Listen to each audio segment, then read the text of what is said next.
Okay, तो start करते हैं डिक्शनरी डेटा टाइप से। तो डिक्शनरी डेटा टाइप बाकी डेटा टाइप्स की जैसे जैसे स्ट्रिंग्स हो गया, लिस्ट हो गया, सेट हो गया, पाइथन में डिक्शनरी नाम का एक डेटा टाइप होता है। और ये डिक्शनरी नाम का डेटा टाइप नाम से समझ में आ रहा है डिक्शनरी। डिक्शनरी क्या कंटेन, रियल वर्ड डिक्शनरी जो होती है हम लोगों की, वो क्या कंटेन करके रखती है? वो कंटेन करके रखती है हम लोगों का, एक हो गया तुम्हारा वर्ड, दूसरा हो गया तुम्हारा मीनिंग, उसके रिस्पेक्टिव मीनिंग उसका।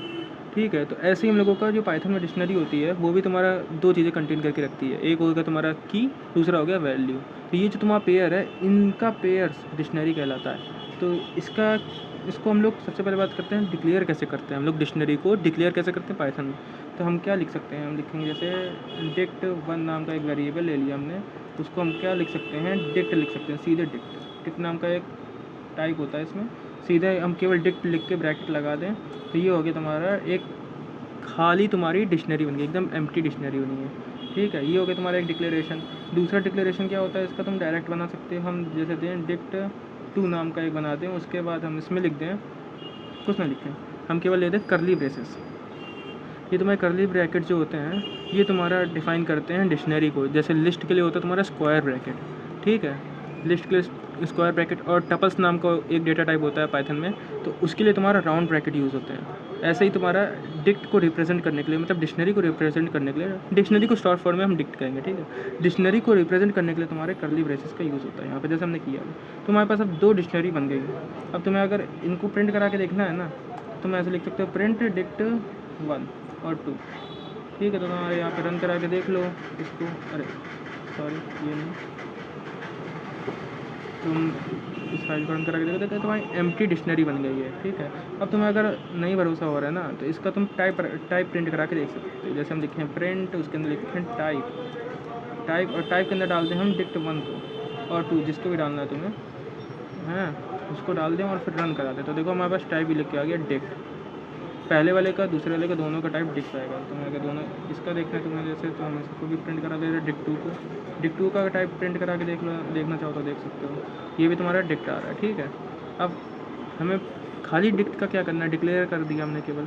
डिक्लेयर करके क्या फ़ायदा, हमें इनिशलाइज भी करना होता है ना इसको। तो हम एक तरह से इसको कमेंट आउट कर लेते हैं और फिर अब यहाँ लिखते हैं हम लोग इनिशलाइजिंग।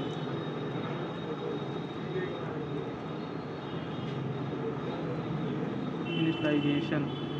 ठीक है, कैसे इनिशलाइज करते हैं हम लोग, डिक्लेयर के साथ ही इनिशलाइज करना बता रहे हैं पहले तो जैसे हमने लिया डिक्ट वन को, फिर से डिक्ट वन, उसके अंदर हमने करली ब्रेसेस को लगाया। अब देखो जैसे ये हो गया तुम्हारा की और ये होगी तुम्हारी वैल्यू।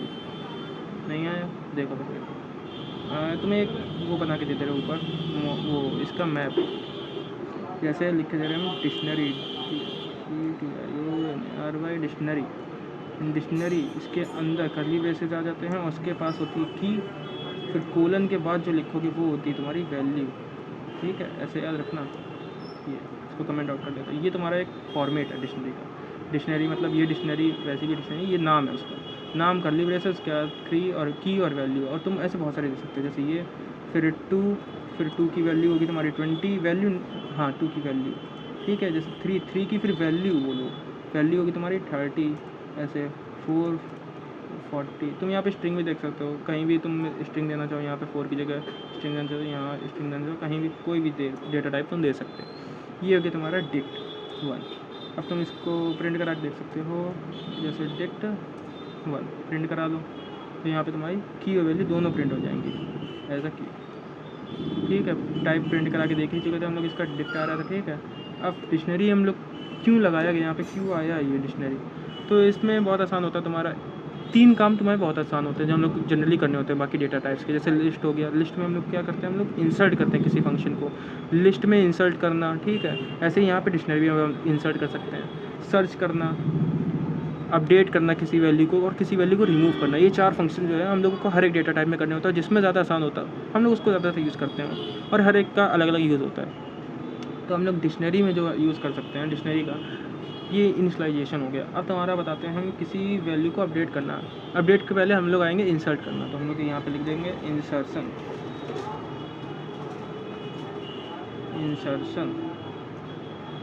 ठीक है, इंसर्शन नाम का कमेंट लिख दिया, उसके बाद हम क्या करते हैं इंसर्ट।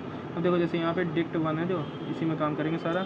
डिक्ट वन जो है तुम्हारा, डिक्ट 1 में ही 4 तक का तुम्हारे पास कीज़ हैं। अब अगर हमको उसके ज़्यादा प्रिंट कराना हो, उसमें कुछ 1-2 एलिमेंट और जोड़ने होते हैं, हम क्या लिख सकते हैं, डिक्ट 1। फिर यहाँ पे ऑलवेज लिखना है इंसर्शन में, एक इंसर्शन का पहले फॉर्मेट बता दे रहा है। डिक्ट नाम का एक तुम्हारा जनरली रहेगा, जनरल फार्मूला जैसा होता है साइंस में, वैसा है। डिक्ट ब्रैकेट के अंदर की, और उसके बाद जो तुम्हें वैल्यू देनी है वो यहाँ दो वैल्यू, इसको कमेंट आउट करो। ये तुम्हारा एक जैसे मैथ, जैसे ये बताया था ये डिक्शनरी की और वैल्यू, वैसे तुम्हारा यहाँ पे ये आएगा डिक्शनरी, उसके स्क्वायर ब्रैकेट के अंदर की, और फिर इक्वल में वैल्यू की उस की वैल्यू दो। जैसे यहाँ पे हमारे पास 1 2 3 और 4 दिया गया है की। अब हमको जैसे देना है 9, ठीक है, 9 दे दिया। उसके बाद हमें क्या करना है, उसकी वैल्यू 9 की जो वैल्यू हम दे रहे हैं 90 होगी, अगर इस सीरीज़ के हिसाब से चलें, ऐसे लेके चलना है, कोई सीरीज़ नहीं है ये, ठीक है। अब तुम अगर प्रिंट कराना चाहो इसको तो देखो क्या प्रिंट होगा, डिक्ट 1 डायरेक्ट पूरी प्रिंट करा रहे हैं हम, ठीक है। तो यहाँ पे देखो 9 भी आ गया, तुम्हारा ऐड हो गया, ठीक है। ये हो गया तुम्हारा एडिंग न्यू एलिमेंट। अब तुम्हें डिक्शनरी की एक और ख़ास बात बताते हैं। इसको हम क्या करते हैं, कंट्रोल डी करते हैं, इसको नीचे लाते हैं। अब देखो हम फिर से वही चीज़ कर रहे हैं, बस हमको वैल्यू चेंज करनी है। अब ये बता रहे क्या होगा, जैसे हमने मान लो 100 दे दिया, हमको मन नहीं 90 देने का, इसको 9 को हम 100 देंगे इसको, ठीक है। तो यहाँ पे तुम्हारा, ठीक है, ये तो तुम्हारा ऐड कर देगा। अब ये क्या करेगा तुम्हारा, ये भी तुम्हारा ऐड कर देना चाहिए। 90 हुआ है, फिर यहाँ पे कॉमा करके 90 100 हो जाएगा, है ना। तो ऐसा नहीं होगा यहाँ पे, बस यही होती है डिक्शनरी की एक खास बात। लिस्ट में तुमने देखा होगा डुप्लीकेट एलिमेंट्स आ जाते हैं, जैसे 1, 1, 2, 2 ऐसे, लेकिन डिक्शनरी में नहीं दिखेंगे तुम्हें कभी भी डुप्लीकेट एलिमेंट्स। डिक्शनरी इसीलिए यहाँ पे यूनिक है। यहाँ पे हम लिख के दे रहे हैं पॉइंट बीचों बीच लिखेंगे। यहाँ पे लिख रहे हैं हम क्या, key is always unique in dictionary. Key is always unique in dictionary, ठीक है। मतलब जैसे 9 है, 9 ऑलवेज यूनिक रहेगा, तो उसकी वैल्यूज़ चेंज होती रहेंगी लेकिन वो कभी चेंज नहीं होगा। मतलब और एक और डुप्लीकेट तुम्हें नहीं मिल सकता की इसीलिए यूनिक होता है। एड्रेस जैसे होता है, किसी एक वेरिएबल का एक ही एड्रेस होगा, उसका 2 एड्रेस नहीं हो सकते, या किसी 2 वेरिएबल के एक ही एड्रेस नहीं हो सकते, ठीक है। ऐसे यहाँ पे भी है, एक की के पास एक वैल्यू रहेगी, ना एक से ज़्यादा वैल्यू हो सकती है, और ना किसी के पास 2 कीज़ हो सकती हैं। मतलब किसी एक डिक्शनरी में एक जैसी 2 कीज़ नहीं हो सकती हैं, ठीक है। तो यहाँ पे ये, इसको हम पता क्या कह सकते हैं, मतलब अपडेशन है। हमने 9th वाली की का 9 नाम की जो की है, वो 9 नाम की जो की है, उसको हमने अपडेट करा यहाँ पे 100 से, ठीक है। तो हम इसको यहाँ पे बड़ा टैब मार के वो भी लिख सकते हैं कमेंट में कि ये है अपडेशन, इसे हम लोग अपडेशन भी कह सकते हैं, ठीक है। ये हो गया तुम्हारा एडिंग, ये हो गया एडिंग एन एलिमेंट।